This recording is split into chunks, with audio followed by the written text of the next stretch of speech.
Digital marketing seems to be the mystery that most entrepreneurs struggle with, and real estate investors are no exception. The truth is, there are multiple avenues to success. Those experiences will be best shared by the guests on this podcast.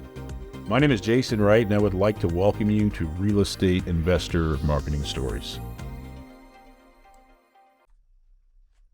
What is going on? Jason Wright here. Welcome back to another episode of this awesome podcast. I'm glad to be here. Are you glad to be here? You should be. Good times ahead, my friends. All right, so we've got another great guest today. We will get into that here in a moment. Interesting. So I said this in one of the previous episodes, and I've said this many times before, but this is not my first podcast. Believe it or not, once upon a time, I was a paid host of a podcast. And the topic I really knew nothing about, didn't care about at all. It's pretty weird. What was it? Some kind of AI, or it was years ago, some sort of really strange show, and I just really lost interest in it. I was like, I don't want to do this, but had the Intentionally Inspirational podcast, and I kind of rebranded that. That was my longest running show, 198 episodes is what we got up to. This show, I think I've recorded maybe 17 so far. The other one I've recorded, I don't know, 5 or 6, and there was another one there somewhere. Anyway, I'm not the most experienced guy with podcasting as a host, but I'm certainly not a rookie either. So since I launched this show, it really surprised such a large influx of clients, friends, etc., that have expressed an interest in podcasting. And believe it or not, there is a lot of mental anguish around the idea of starting a podcast, right? So I'm just going to share some things with you today that I think might be interesting. So the first question you might ask is, why podcast? Why would I want to have a podcast? Well, I think from a marketing angle, I think there's some real benefits there. And it's not just attracting new people to your brand or new investors, right? It is establishing yourself as an authority with what you're talking about or what your business is focused on. So that's one thing. The other thing is you can invite guests on your show who are ideal partners, ideal clients, kind of influencers in the space, etc. And that can be very beneficial as well. Also, you have the ability to start building or continue building an audience. Audiences in this world, the modern 2023, they don't just hang out in one place. I see it every week, every day. People in the email list, I see them in Facebook groups, see them on YouTube, see them in the podcast, and it's fun, right? See them on LinkedIn, see them all over the place. And your audience is not all in one place, and you shouldn't be either. So it is a lot of fun. It is rewarding. It does have some great advantages as far as the people you meet. And a lot of times, if you bring somebody in your show and they have a podcast and it makes sense, guess what? You're going to get that invite back on their show. The other question I wanted to address is, why don't people get started? Man, this is like one of the things that I've seen over the years where people are terrified to try to start podcasts. And I get it. What equipment do I use? What software? Should I do it myself? Should I outsource it? There's all these questions, and I get it. There's a lot of moving pieces, right? You got to record it. You got to edit it. You got to publish it. You got to distribute it. And you got to have a plan for all that. So I totally understand that. I'll get into more of the details in the next episode on that. Just something to think about. And one thing I'll leave you with here before we get into our episode today is to get into the right mindset with podcasting. I think you really need to look at the benefits. What's this going to do for me? What's this going to do for my business? What's this going to do for my audience? If you think about that and you get started, what's the worst that can happen? The first episode of my old podcast, Intentionally Inspirational, I literally, and I haven't listened to it in years, but I had bad equipment. I had no idea what I was doing. I was terrified, was nervous. And I literally was like, I don't know what I'm doing with this podcast. I'll figure it out of the way. Follow me and listen to me. Like, I had no idea, no plan. But really, what's the worst that can happen? What's the worst that can happen by taking a chance? So something to think about. All right. The gentleman that I'm speaking to today, his name is William Holland, and his company is Bigger Picture Holdings. Now, I don't want you to confuse this with William Hollis from episode 4. Not the same guy. Both good dudes, not the same guy. Sometimes when I see their names online, I know both these guys, I see William and then H, and I have to read the whole name, so it's like I don't know who is this. Okay, it's that guy. Okay, Hollis or Holland, got it. So anyway, not the same guy. Let me tell you a bit about William. He's a mechanical engineer by trade. This is pretty interesting. He helped build a 26-story skyscraper, and he is the host of the Money Tree Real Estate Investor podcast. Check out my conversation with William. Hey, William, welcome to the show. How you doing, man? Man, I'm doing great. Excited to be here today, Jason. Awesome. I'm excited to have you, my friend. So I don't think I know this story about you. Love to hear how you got started down the road with real estate investing. Definitely. So I grew up in a small town. We've got about 20,000 people. It's called Stephenville, Texas, a little country town. So my mom is actually a realtor and a broker, and she did that for about 15 years, and then she ended up starting her own company. So real estate company. She's got some realtors working for her as well. And then my parents, every like 2 or 3 years, we'd buy a home, live in it, renovate it over time, and then sell it for a profit. So I got a lot of exposure to real estate at a really early age. That's beautiful, man. This is kind of off topic, but when I was a kid, I was obsessed with fishing, right? It was my whole world. I want the new gear, the new lures, and my parents would like feed into that to a point, right? My mom, I'll never forget, I was about 14. She's like, you're good. Like, I'm not buying you anything else. If you want money, you're going to have to go make your own money. So I remember cutting grass and stuff, and my parents were not entrepreneurs. So they'd always be like, that's great that you're doing that in your spare time, but school's the focus, school's the path, school's the path. And even after I got out of high school, I started another landscaping company, and I had it for about 7 years. I was doing it and I was in college. And I got to a point, I remember talking to my parents, I said, hey, this business is big enough that I need a second truck and a second crew, or I gotta do that, quit school, or shut it down and do school. My heart tells me to stay with the business. They're like, that's the wrong choice. And I'm like, oh. They're like, education's the only way. And like, I was mad at them because 7 years later when I quit, I was like, that was wrong, but they didn't know any better, right? They're not entrepreneurs. They're not exposed to it. It was never an option to them. They're not the right personality for it. So it makes my heart happy that I hear your parents showed you that, right? Like with our kids, it's like, hey, you can go to school. Like that's an option. You would be an engineer, doctor. You don't have a choice. Do you want to go to school for business? I'm not paying for it because I think that's stupid. But you can also start a business, or you can work in the family business. Like you have all these options, which I think is really, really cool. So anyway, I got on that tangent. All right. So with real estate investing now, kind of what asset classes and or markets are you focused on and why?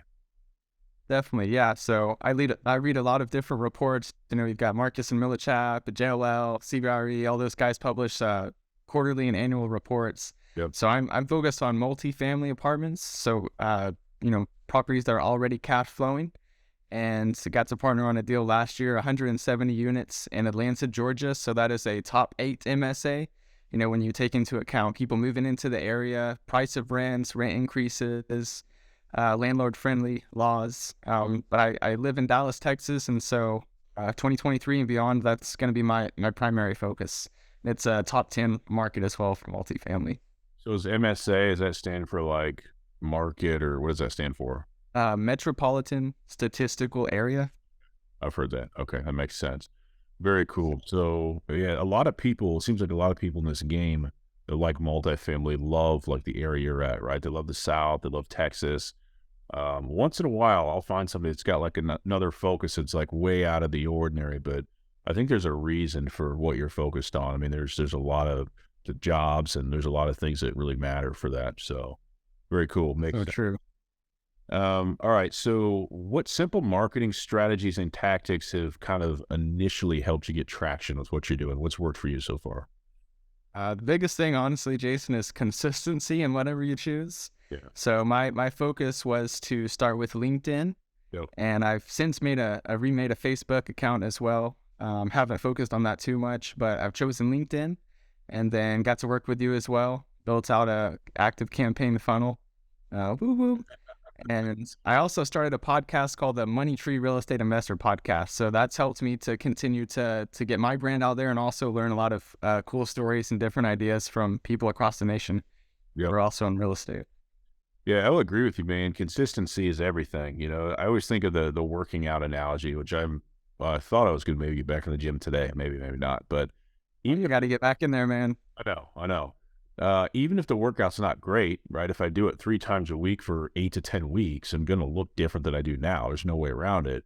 It's the same with like marketing. Like even if you do a C minus effort, if you're consistent with something, you're going to see traction. It may not be the traction you're looking for, but you're going to see results of some kind. So, yeah, far too often I see people, they do 2 mistakes, right? They go too broad. They want to be like Pat Flynn. If you follow Smart Passive Income, I'm a big fan, but his thing is be everywhere, but you got to have like a team and some deep pockets to do that. Exactly. Even if you try to take 2 social platforms and dominate them, like it's a lot of time. Like it's really It's hard. So you're doing it a smart way. LinkedIn's a great platform for it for sure. So yeah, totally makes sense. So to describe that a little bit more, about my journey on LinkedIn. So I think I started posting August 1st, Okay. had less than 200 connections on there, and I posted every single day for 3 months straight. Wow. And honestly, within that time frame, I really didn't get hardly any traction. Yep. It's only in the last, I would say, 3 months. So I've been doing it, 7 months now? I would say in the last 3 months, like, man, I'm consistently getting people reaching out to me on a weekly basis. Maybe not every single day, but, several people every single week now reaching out, hey, tell me more about passive investing. And at this point, like, I don't post every single day. Yeah. I just left my job last Friday, as we talked about before. So I'm finally going full time. So that posting every day is about to become a habit again. There. But it's cool to start getting that traction and, getting some momentum and, starting to appear and become an expert in the field. Absolutely. And something else that you'd mentioned is you having a podcast. So I was at Raise Fest last week. So we're recording this in late January 2023. And a guy to my right on the panel, we were on a panel together, was talking about how he uses his podcast to nurture kind of his middle of the funnel people. And he's like, in addition to the other stuff we do, the podcast is a way people can keep consuming our content who are already in our world. And I was like, that's interesting. I said, it's obvious, but I never really thought of it that way. Mm-hmm. And he was just talking about, it's something we're doing anyway, but there's so many benefits. But yeah, like as a host, the people you get on your show, you just naturally get like their stories and stuff, and it's really valuable. Like it's a way Super good. to fast track your knowledge, and you get a bunch of new relationships and everything. So I'll tell you this, I blogged with this business I have now for 2.5 years before I saw any proof that anybody was even reading it. 2.5 years. Like if you would have told me, hey, it's going to take this long, you would do it, I probably would have never started it. It's so long, but content marketing can take time. LinkedIn is a platform that still has a pretty good organic reach. I see it much better than Facebook. I mean, Facebook wants everything to be pay to play. So it is a good space for sure. All right, we're going to switch gears a little bit here. Get ready, brother. Here it comes. Let's go. What would you say has been your biggest mistake in regards to marketing so far? Biggest mistake in regards to marketing would probably be, with working a full-time job, not being able to message people as quickly as I need to. I mean, I've got a lot of messages sitting in the LinkedIn inbox right now that I just haven't had time to respond to. So I know we've talked about that before, but it's like working 70 hours in a job and trying to do this on the side at times has been really difficult. So, taking that leap of faith is going to see a big improvement on that response time for sure. Oh yeah, man. Yeah, it's crazy how, so I use a lot of automated text, and it's crazy how I'll send out a text that's automated, people reply, and then I'll reply in real time right away. It doesn't even matter like what we're talking about, but when people see that, they're like, God, this is a real person. Like I know it is, it makes for such a safe and inviting environment. Same thing with LinkedIn Messenger, same type of thing, but response time does matter. Like people can argue, they say 24 hours, but if you can respond within an hour, like you'll get stuff out of it. I guarantee it. So it is a powerful thing if you can do it. Can you share a story about your real estate investing journey? It can be whatever you want that you haven't shared publicly. It can be good, bad, funny, sad, whatever you want but something that just kind of lets us behind the curtain a little bit. Oh man. So this is my first podcast appearance as a guest. So there's definitely a lot of stories that haven't been shared yet. I guess, one of the things that I'm pretty thankful for is, and I've shared it a little bit, but I've never been able to have an interview about it yet. But I started house hacking in November of 2021. So I was ending my lease. My buddy was about to get engaged and didn't know where to go. I was been renting for basically 6 years since I left my hometown, and really wanted to purchase a house. I've been wanting to do that for a long time, build some equity. And I'm a man of faith in Jesus. And so that's the most important thing in my life. And I wanted to have a way to be able to serve other people and mentor and guide, younger guys. And God opened the door for me to purchase the house. That's actually, I'm recording here. I had the house in my home office / bedroom. And, it's been really cool. I've got to have 5 guys have lived here so far. 2 have already cycled out. 1 got married. 1 got engaged and moved back in with his parents to save a little bit of money. But it's been really awesome. I get to build a lot of friendships. And, we talk about finances. We talk about, just growing in business and career. We talk about like real estate and investing as well. So it's been really awesome. And what is house hacking? How would you define that? So it's being able to own like a single family home, or maybe like a duplex or a quadplex, where you live in a portion of it and then you rent out the rest of the rooms or units, and that helps you pay down the mortgage. Okay, so it's your house, but you're using other people. Got it. Smart. So I got a 4-bedroom and I rent out 3 of the 4 bedrooms to other people. So it's been a blessing. Yeah, very cool. All right, let me ask you this. What's a piece of marketing advice you would give one of these people in the house or somebody new that's like, hey, I'm thinking about doing what you're doing? Like, what do I need to pay attention to when I get started finding my own passive investors and things like that? Yeah, great. Man, I think developing the audience, who you want to target, is the absolute key. I've literally, I get to mentor a few guys in the real estate space. And like I said, I get to mentor some of my roommates, and, we're all like hustling out here, we're working full-time jobs and also trying to figure out like, hey, like we've got these side hustles we want to grow and everything. And, it's like, well, I want to start a podcast. It's like, well, okay, that's great. I'm doing that. I think it's great. I've seen results from it. It's really cool. Like I was at a real estate event here in Dallas, and a guy came up to me, and I already knew him, previously, but he was like, hey, I've listened to every episode so far. And it's like, what? Like, that's amazing. I love that. It's super encouraging, just it makes you want to keep going. But the biggest thing is like, why do you want to start the podcast, or why do you want to start marketing? And like, who are you going to target? Because you can't reach everybody. Yeah. And if you don't really nail that down, then you won't see the results or the connections that you really need to make. Yeah, I agree with everything you said. Let me ask you, how has that process been for you? Has it been difficult for you to find that niche, or what does that look like?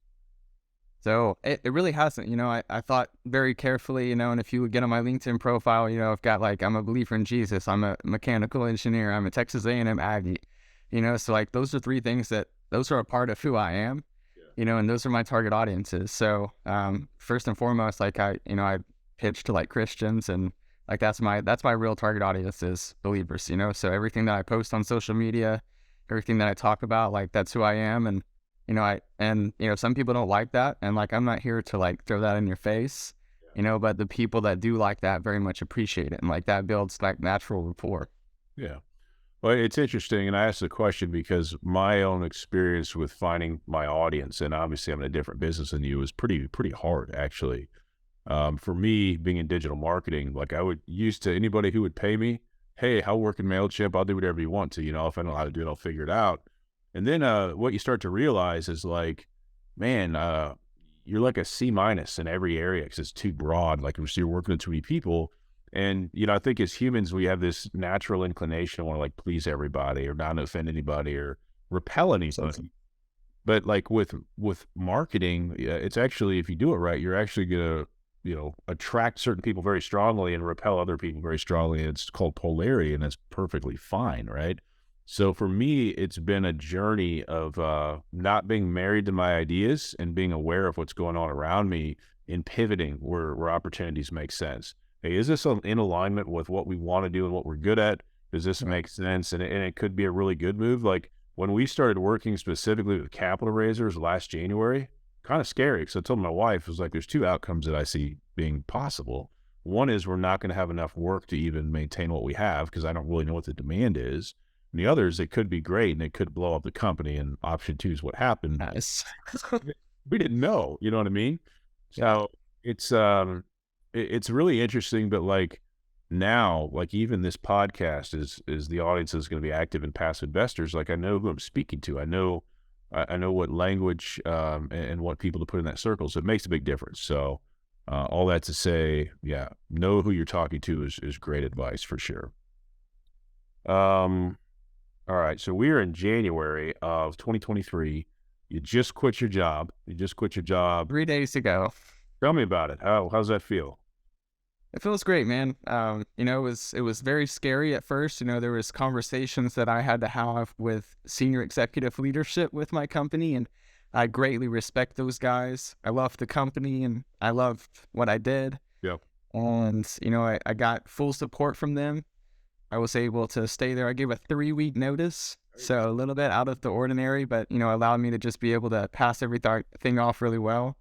And, I've got open doors with all those guys, like from, my peers to like the upper level management. Hey, like whenever you need something, like reach out, so, and no matter where I lean in, like people are supporting me and cheering me on, and it feels good. I'm very excited.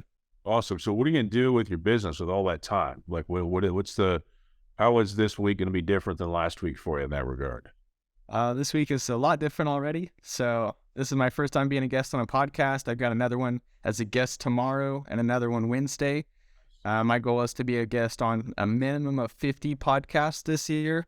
Yep. So I truly think, honestly, I'll probably blow that out of the water. I'll probably hit 100 or more. Yep.